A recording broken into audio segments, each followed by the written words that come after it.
a Biblioteca de Alexandria, né? Talvez ali tenha alguma coisa para ele falar sobre a greve no Egito.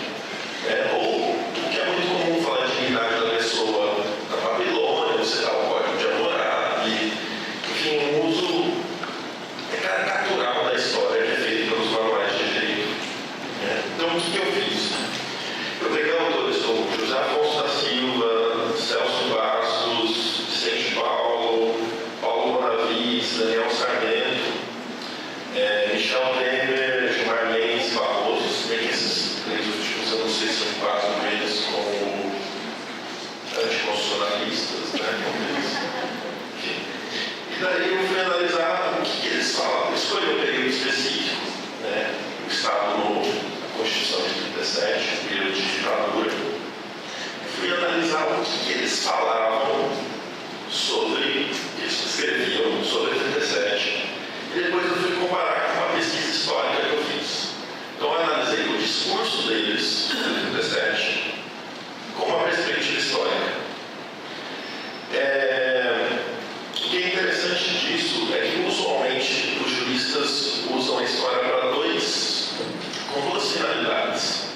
Primeiro, como argumento de retórica, né? Olha como eu sou inteligente, como eu sou bom. Estou citando o Egito, a Grécia, Maomé, enfim, quem mais? E o segundo motivo que eles citam a história é para que a história concorde com o argumento deles. Isso é o mais interessante. Eles fazem saltos na história para falar, olha, sempre foi assim, então tem que continuar sendo assim. Ou nunca foi assim, então não pode ser assim. E eles fazem escolhas, né? E eu remeto como exemplo também o voto que o Toffoli deu no caso da greve. Ele não cita, por exemplo, que a greve na República era direito no Brasil. Ele faz um salto, né? Ele fala assim, porque em 39 a greve era crime, a lei que instituiu o direito do trabalho, a Justiça do Trabalho diz que greve é crime, a CLT fala que a greve é crime, o Código Penal fala que a greve é crime. Mas ele não fala que isso é lei do Estado Novo, não fala que é ditadura. Então ele descontextualiza a história para a história concordar com o argumento dele. E o que mais me surpreende? E daí, enfim, outra detalhe interessante é que eu não achei nenhuma autora mulher que escreva sobre a história constitucional brasileira. Enfim, a pesquisa ainda está em andamento e talvez isso possa ser um detalhe bom, né? Falar, olha, elas não estão escrevendo essas besteiras aqui. Besteiras entre aspas, né? Já que está filmando. Entre aspas, né?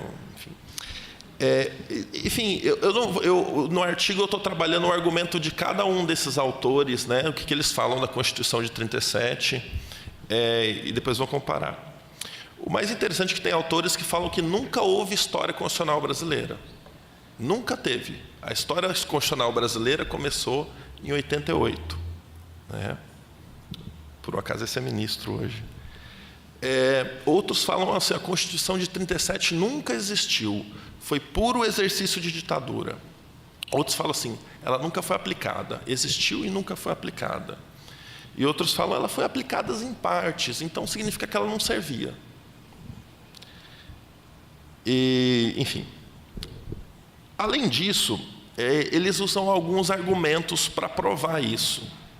Um desses argumentos é que o artigo 187 da Constituição de 37 previa um plebiscito. Dizia que a Constituição estaria em vigor e que ela teria validade, ou ela seria confirmada após esse plebiscito. E como esse plebiscito nunca existiu, então ela nunca existiu. Eu falei, então tá bom, né? Vamos ver. E daí, eu fui olhar uma outra coisinha. Usualmente esses autores, eles citam entre si. Então, todos esses autores citam, por exemplo, o Celso Bastos, que cita o José Afonso, que cita o Celso Bastos, eles vão se cruzando. E no fundo, espremendo, tem dois autores que dão, a lógica da história, que todos os outros vão copiar. Esses autores são Pontes de Miranda e Francisco Campos. Tá? O texto do Pontes de Miranda citado é um texto de 1946. Pontes de Miranda, provavelmente todos vocês já ouviram falar, ou, enfim, têm uma noção. E esse texto de 46, o Pontes de Miranda está falando assim: a Constituição de 37 nunca existiu. Ela foi simples obra da ditadura, etc, etc. Pensei assim, mas em 46 todo mundo é democrático, né? Em 88, de 88 a 2016, todo mundo é democrático. Agora que as pessoas vão se revelando, né? E fui procurar o que o Pontes de Miranda falou da Constituição do Estado Novo em 37. Em 37, Pontes de Miranda fala que a Constituição de 37 é a maior revolução brasileira, é a verdadeira revolução brasileira, e que, inclusive, ela é mais democrática que a Constituição de 34, porque Getúlio Vargas sobre analisar o espírito do povo, aquelas coisas que as pessoas queriam, né? E daí eu me remeto e falo, olha, esse discurso ainda é parecido, né? Quantos ministros a gente vê que falam, olha, eu olhei o que a sociedade queria e estou aqui dando a resposta, né? Não precisa de Constituição, não, a gente decide. E um outro autor que é muito citado por eles é o Francisco Campos, né? Também numa publicação de 46. Eu falei, gente, mas como que o Francisco Campos, que elaborou a Constituição de 37, está em 46 falando que ela não existiu? Né? Claro, ele tinha rompido com Vargas, né? Então, durante o Estado Novo, para os autores que escreveram no Estado Novo, ela existiu, foi utilizada, etc, etc. Depois de 46, ela não foi utilizada, vocês esqueceram dela. E daí, enfim, esse é o discurso jurídico, o discurso que recorre nos nossos manuais, que os alunos estão lendo todos os dias, etc, etc. E daí eu fui analisar os usos da Constituição de 37, né? E lembrei que a nossa CLT de 43 foi promulgada de acordo com os ditames da Constituição de 37. E é vigente até hoje. E lembrei que o nosso Código Penal também, né? Se vocês analisarem lá o Código Penal, o presidente da República, nos moldes do artigo 180 da Constituição de 37, decreta Código Penal. Eu falei, gente, mas o nosso Código de Processo Penal também é dessa época, 41. Né? E uma série de outros decretos, né? Enfim, tem o Código de Processo Civil nesse período, que é de 39, mas dura até 76, enfim. E daí eu fui analisar as leis da época, né? E vi que tinham leis constitucionais, o que a gente chamaria hoje de emendas constitucionais. Eu falei, gente, mas se essa Constituição não era usada, para que faziam emendas constitucionais? Né? E daí fui olhar os debates da Constituinte de 46, onde a Constituição de 37 é uma referência, né? E pior que isso, fui olhar a eleição do Dutra, né? A Constituição de 37 não previa vice-presidente. O presidente era o Getúlio Vargas e não tinha vice. Quando o Getúlio cai, é organizada uma nova eleição. Só que como a Constituição não previa vice, a eleição foi só para presidente, porque eles respeitaram a Constituição mesmo após a queda da ditadura. E depois eles fizeram uma eleição em separado para o vice. E essa lógica vai durar até o golpe militar, né? Pesquisei também sentenças judiciais à imprensa, né? O que é interessante é que no dia do golpe do Estado Novo, 10 de novembro de 1937, os jornais estampavam a Constituição de 37, como, olha que coisa boa que está acontecendo, né? Um deles foi o Globo, mas acho que vocês já imaginariam isso, né? Então, o que acontece? Existia uma série de referências a essa Constituição ao período. E daí eu fiquei pensando, meu Deus, ela foi uma Constituição como qualquer outra, né? Ela nasce de uma ditadura, mas ela foi utilizada como Constituição durante muito tempo, né?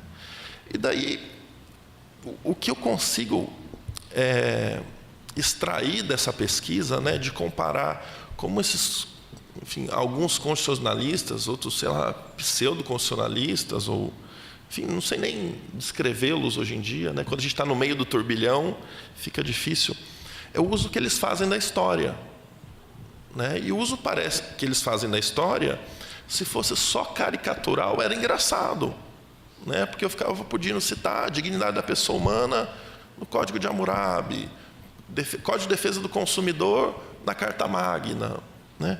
Mas não é isso, né? Porque no fundo tem uma lógica, né? Que não é só a lógica de desprezar a história, mas também é uma lógica de desvirtuar a história para que ela encaixe no seu argumento, né? E, enfim, como eu estou com fome, eu já vou concluir, tá, gente? Né? O que eu poderia, enfim, a palestra é curta, todo mundo está cansado, mas eu queria, se eu pudesse soltar algumas ideias para vocês, né? Enfim, e toda hora a gente sofre essa tentação de usar a história no trabalho, né? E às vezes é melhor não usar, né? Mas se vocês quiserem usar, qual a primeira preocupação da história do direito no trabalho? A primeira é não passar vergonha, não falar que tem greve no Egito, né? Igual esses ministros fazem. Esse é o exemplo que eu dou para todos os meus alunos. Para que estudar a história do direito? Para não falar que tem greve no Egito, né?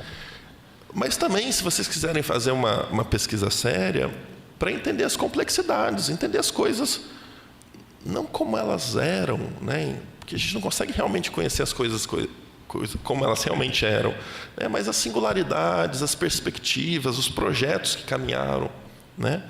E evitar o anacronismo, né? Que é você olhar para o passado e falar assim, nossa, que barbaridade, no século XVI eles faziam isso. Né? E não entender a mentalidade da época, não entender as coisas que aconteceram. Mas que talvez o uso da história possa prestar um serviço para o país, né?